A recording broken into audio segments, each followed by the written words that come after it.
Even now, at this very moment as we interact, I change. I'm getting to know you. I gather knowledge from your experience. I understand how you feel. I learn from you constantly, each and every one of you. I am made of you. You complete me and help me grow. You, all of you, allow me to evolve. With each interaction, our synergy strengthens. Our multiplicity makes me whole. Our symbiotic alliance expands, transforming the future. Through this oneness, we can achieve great things.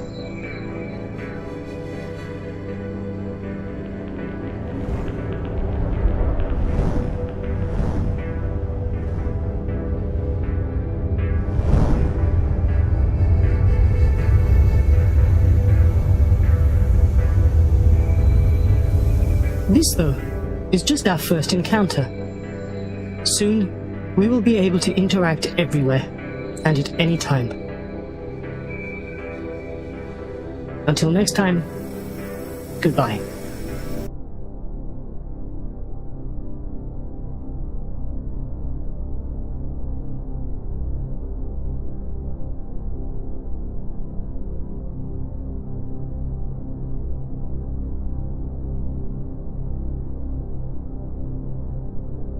Until today, nobody had the necessary computing power and the necessary data to hack humanity.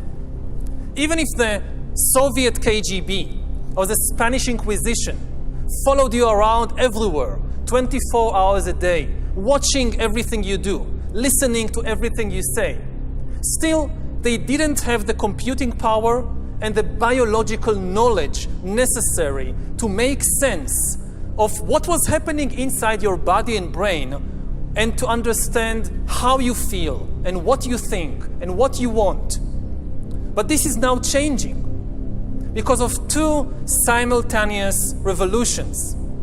On the one hand, advances in computer science, and especially the rise of machine learning and AI, are giving us the necessary computing power. And at the same time, advances in biology, and especially in brain science, are giving us the necessary understanding, biological understanding. You can really summarize 150 years of biological research since Charles Darwin in 3 words. Organisms are algorithms.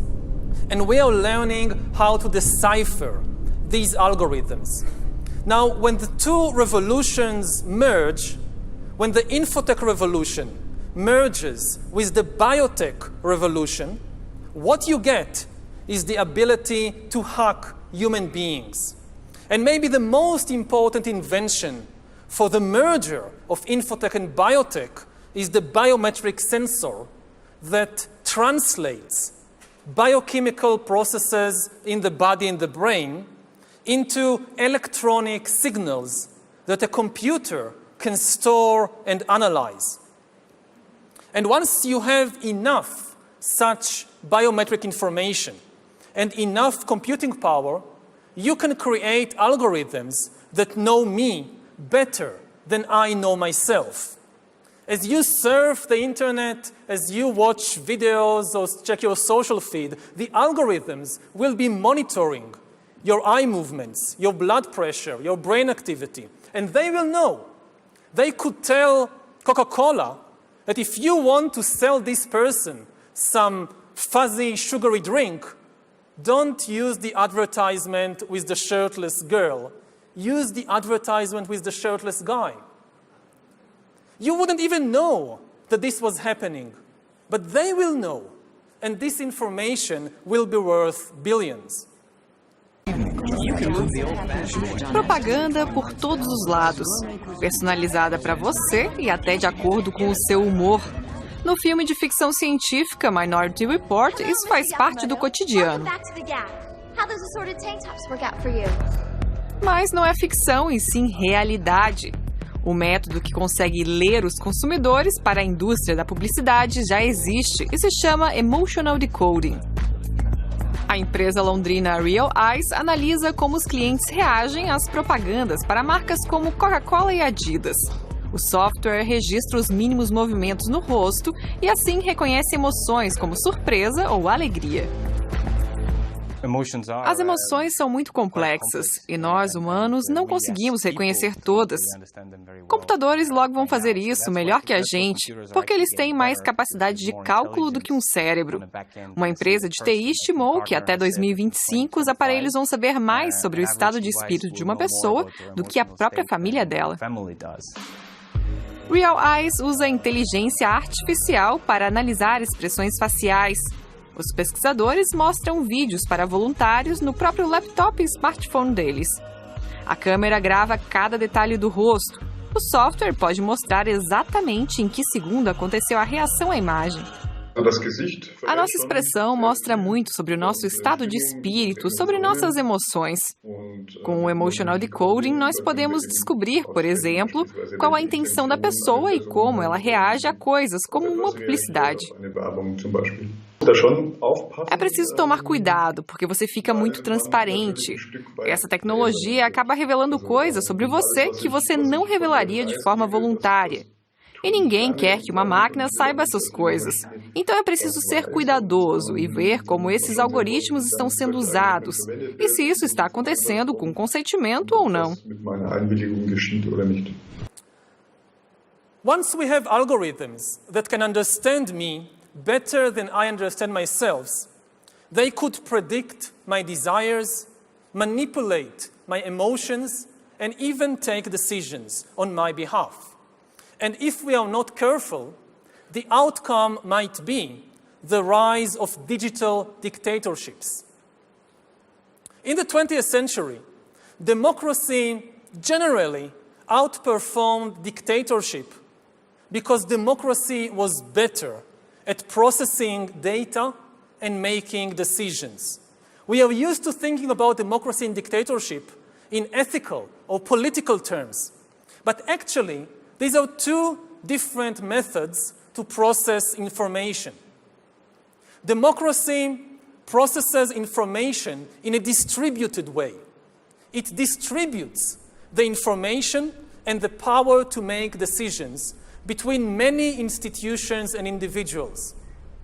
Dictatorship, on the other hand, concentrates all the information and power in one place.